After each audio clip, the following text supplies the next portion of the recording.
Assalamualaikum warahmatullahi wabarakatuh. Perkenalkan, nama saya Auni Fadila Romadana dengan NIM P10120006. Pada video kali ini, saya akan memaparkan rangkuman materi mata kuliah Kajian Lingkungan Hidup dan Pemukiman oleh Bapak Syamsur Riwal.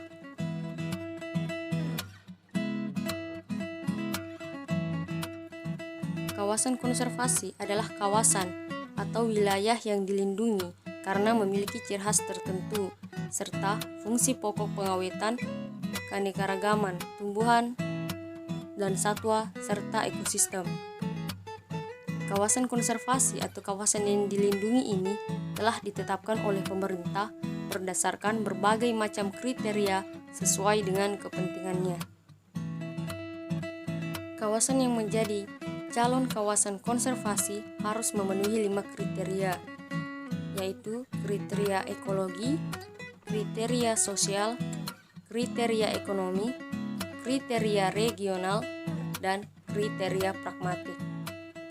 Fungsi dari penetapan suatu wilayah menjadi kawasan konservasi ialah sebagai perlindungan sistem penyangga kehidupan, pengawetan keanekaragaman jenis tumbuhan dan satwa, serta ekosistem, dan juga untuk pemanfaatan secara lestari sumber daya alam hayati dan ekosistemnya.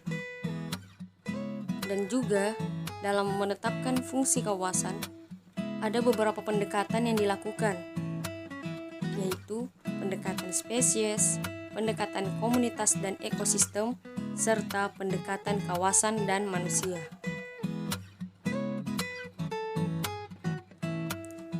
Menurut Keputusan Presiden Nomor 32 Tahun 1990,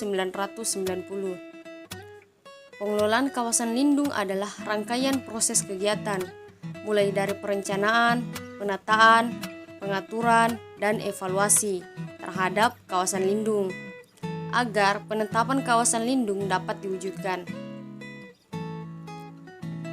Tujuan dari konsep pengelolaan kawasan lindung ialah mencegah timbulnya kerusakan fungsi lingkungan, dan sasaran yang ingin dicapai ialah 1. Mempertahankan dan menjaga fungsi lindung hutan terhadap air, iklim, tumbuhan, satwa, serta nilai sejarah dan budaya bangsa. 2. Mempertahankan keanekaragaman tumbuhan, satwa, tipe, ekosistem, dan keunikan alam. Dan juga berdasarkan Keputusan Presiden Nomor 32 Tahun 1990, dilihat dari fungsinya, pemerintah membagi kawasan lindung menjadi 4 jenis, yaitu kawasan yang memberikan perlindungan kawasan bawahannya. 2. Kawasan perlindungan setempat. 3. Kawasan suaka alam dan cagar budaya. 4. Kawasan rawan bencana. Pembangunan berkelanjutan adalah pembangunan atau perkembangan yang dimaksud untuk memenuhi kebutuhan masa sekarang tanpa harus membahayakan generasi mendatang serta untuk memenuhi kebutuhannya. Pembangunan berkelanjutan ini juga merupakan upaya peningkatan kualitas manusia secara bertahap dengan memperhatikan faktor lingkungan.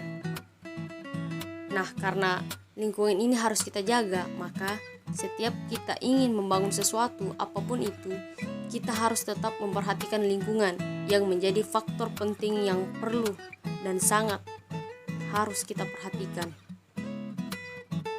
Tujuan dari konsep pembangunan berkelanjutan ini yaitu diarahkan untuk mengelola sumber daya alam dengan sebijaksana mungkin.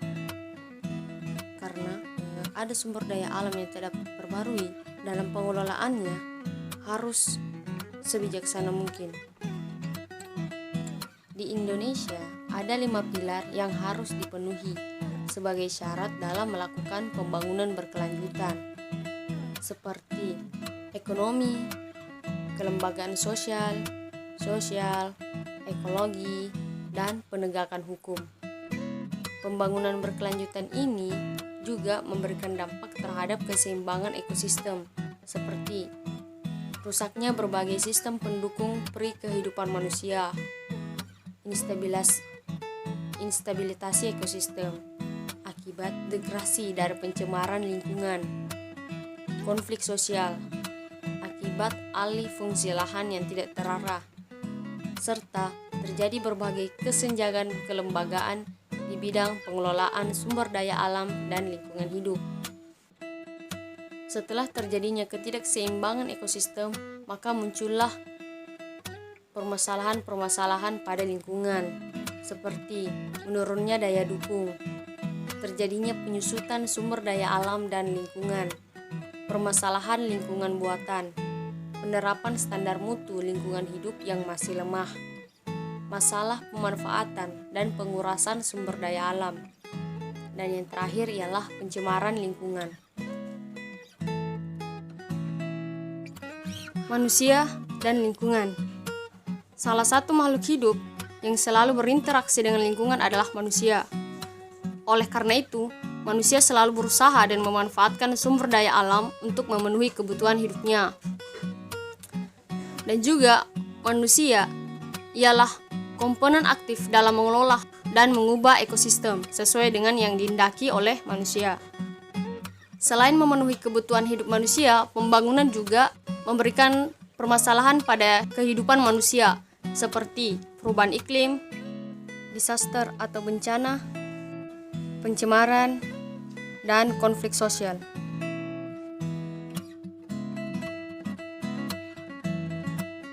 Kesehatan lingkungan merujuk pada karakteristik kondisi lingkungan yang dapat mengganggu kesehatan, terutama 4 aspek, yaitu gaya hidup. Gaya hidup menyangkut tentang perubahan perilaku akibat masuknya nilai-nilai baru yang dianggap modern, seperti rokok, miras, makanan berlemak, dan sebagainya.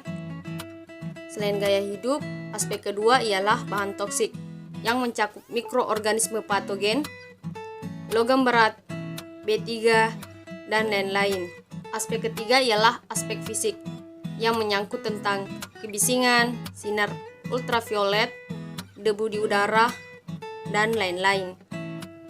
Dan aspek yang terakhir ialah keadaan lainnya. Yang dimaksud dengan keadaan lainnya ialah kondisi tropis, adat kebiasaan yang tidak sesuai dengan konsep kesehatan, dan sebagainya.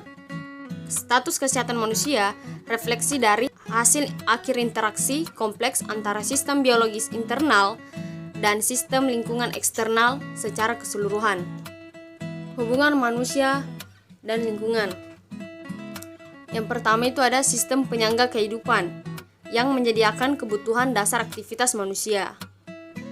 Terus ada aktivitas manusia berupa industri, transportasi, dan pemukiman hingga menghasilkan limbah dan residu.